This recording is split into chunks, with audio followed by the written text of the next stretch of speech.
જનાદેશ આવ્યા બાદ હવે થઈ રહી છે સરકાર બનાવવાની તૈયારી અને સરકાર બનાવ્યા બાદ થઈ રહી છે શપથવિધિની તૈયારી।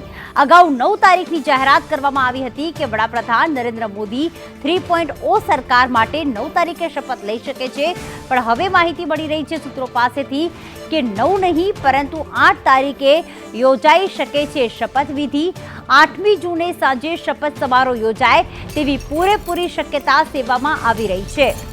આ વખતે વડાપ્રધાન નરેન્દ્ર મોદી ત્રીજી વખત પીએમ પદ માટે શપથ લેવા જઈ રહ્યા છે, ત્યારે 9 તારીખની જગ્યાએ 8 તારીખ એટલે કે શનિવારના રોજ આ શપથ સમારોહ યોજાય તેવી પૂરેપૂરી શક્યતા જોવામાં આવી રહી છે।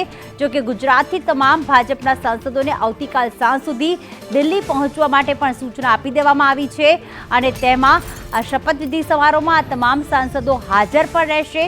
ત્યારે 8 તારીખે આ પીએમ મોદીની શપથવિધિ જે છે તે યોજાઈ શકે છે। અગાઉ 9 તારીખની જાહેરાત કરાઈ હતી।